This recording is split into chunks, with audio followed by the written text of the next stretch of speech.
me, fellas! All right, old school NBA fans, self-research, NBA facts. Got another video for you. As always, thanks to anybody who watches my videos, subscribes to my channel. I really appreciate it. Want to send a special thanks to my man, Adidas 20. Man, thanks a lot for the super thanks. I really appreciate it. I'm always grateful for any super thankses that I get, any donations to like the PayPal, anything like that. Thank you very much. Well received. This video here is inspired by, again, people that just, they don't understand NBA history. They don't understand what the NBA was like in years past. All they know is what's right in front of their face. So I'm not going to worry about trying to educate people anymore. If you don't want to be educated, then that's on you. No problem. But the triple-double used to be a big deal. It used to be mostly for point guards. Sometimes you'd get a center or a small forward. You'd see on Sports Center that, oh man, Larry Bird got triple-double. Oh, he must have had a great game. Or so on and so forth, maybe Olajuwon or David Robinson or, somebody like that. But it was few and far between. In fact, if you go back to the merger in 1977, there was, 22 teams at that point. There was only 15 triple-doubles in the whole NBA for that whole season. In 1980, there was 32. 1985 there was 51. There's more. Offenses were a little more fast-paced. They were scoring more. I think that the Lakers directly had a lot to do with that. But if you look at who the actual leaders were, Alvin Adams had 3 in 1977. He was the leader. In 1980, it was a tie between Michael Ray Richardson, a very underrated player. In fact, he's one of 14 players to lead the league in multiple stat categories, 2 of the 5 major stat categories. Only 14 players have ever done it. Michael Ray Richardson was one of them. He tied Magic Johnson in 1980 with 7 triple-doubles. 1985, Magic Johnson had 11. In 1990, there was 61. And this is still when flagrant fouls were allowed. So anybody who has this fallacy about how, once flagrant fouls were gone, it neutered the defenses. Like, no, that's not true at all. Teams were still extremely physically, defensively. That's just not true. Like, yeah, they introduced flagrant fouls, but didn't stop teams from playing physical or disliking each other, whatever. So 1990, there was 61. In 1995, there was 28 triple-doubles. In 2000, 38. In 2005, only 32. The leaders were, in 1990, Magic Johnson had 11. So he had 11 of the 61. In 1995, Jason Kidd led the league with 4. In 2000, it was a tie between Jason Kidd and Chris Webber with, 5 each. And in 2005, Jason Kidd had 8. Now, he was a guy, definitely was a, good triple-double guy. But he's been passed up now by these modern players. No big deal. So then the league was still, watchable. It was still good. These were rare occurrences. In 2010, there was only 23 triple-doubles. That's it. In 2015 is where it really started to explode. From 2010 to 2015, it doubled. It went from 23 to 46. A clean double in triple-doubles. The very next season, in 2016, there was 75. In 2019, now we're up to 127. In 2021, there was 142. And that was only like a 72-game schedule. 2022, 130. 2023, 119. 2024, 137. Ridiculous. And then the leaders of those years, like I said, in 2010, LeBron James led the NBA in triple-doubles. He had 4. That's it. No big deal. 2015, Russell Westbrook, Russell Westbrook had 11 in 2015. But then 2020, Luka Doncic, 17. That's more than anybody I've had on this list so far. Any leader I've named. And so far, this season in 2025, Nikola Jokic has 28. What a joke. I mean, an absolute joke. So, triple-doubles are definitely a joke. There's no doubt about that. So, 8 of the top 15 players for the most triple-doubles of all time are current players. Current, right now, more than half. That goes to, as far back as you can track triple-doubles, at least to the early 70s when they did assists and block steals, the whole thing. Ben freaking Simmons with 33 is 14th. Can you believe that? That's nuts to me. That is insane to me. Now, the three-point craze ties right into these points and the game scores and all that kind of thing. So, 37 of the top 72 players are current players. 37 of the top 72 players in made three-pointers are current players. That's over half. Ridiculous. Just as an example, LeBron James, because he's played, the longest of any current player, he has played with 14 of the top 72 players in the most three-pointers made. At some point in their careers, LeBron played with 14 of the 72. That's just under 20%.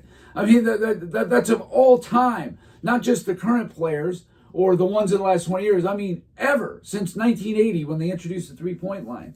I mean, just insane. I mean, this stuff's just ridiculous. Defense used to be physical and mandatory. Starks playing Drexler. Williams over to help.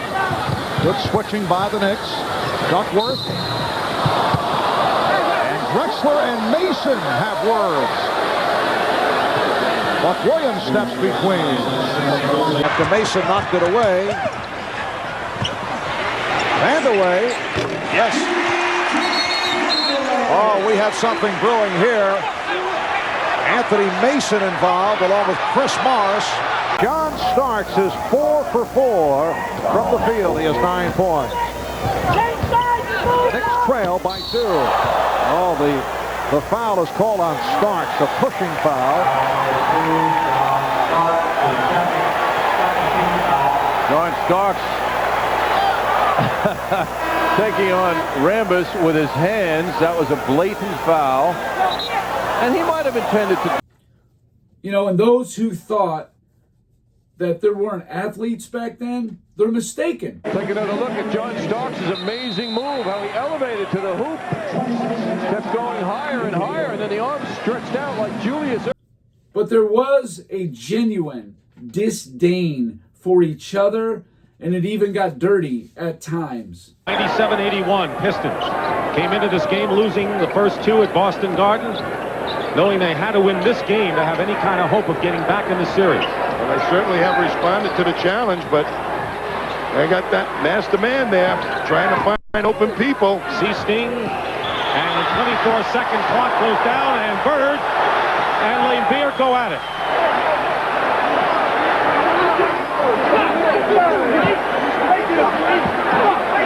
I don't remember Larry Bird getting as angry as I saw him there. Well, Bird would stand for getting pulled down on a layup, but not on a play like that. So now, players can do pretty much whatever they want on offense, violation-free. You don't have to worry about much resistance at all. Toronto tried to win 4 straight road games for the first time since January 2024 as Valanciunas tips it in over Jokic. Get him out of a rebounding position. Pass inside, Jokic taps it out into the corner. Christian Brown reluctant to take that 3. And there's a good one there.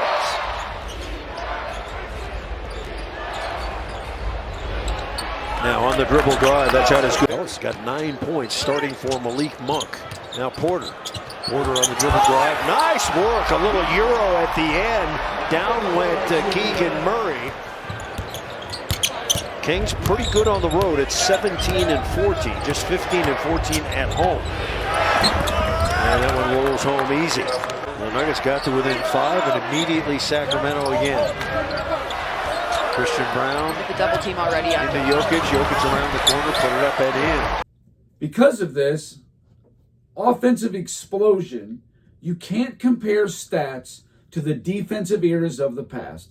My cutoff is pretty much 2016 to now. That's this offensive explosion era.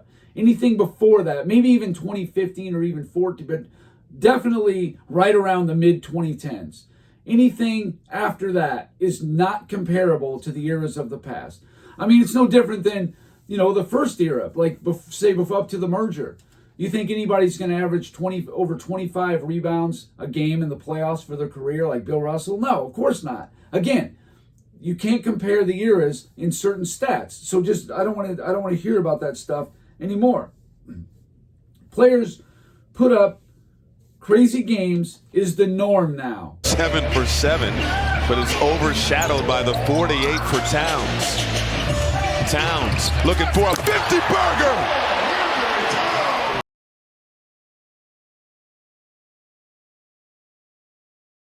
It's a different world now. It certainly is. As crazy as that might sound, but Rashawn Holmes in the game for a depleted Dallas center rotation. And Luka back and picking up.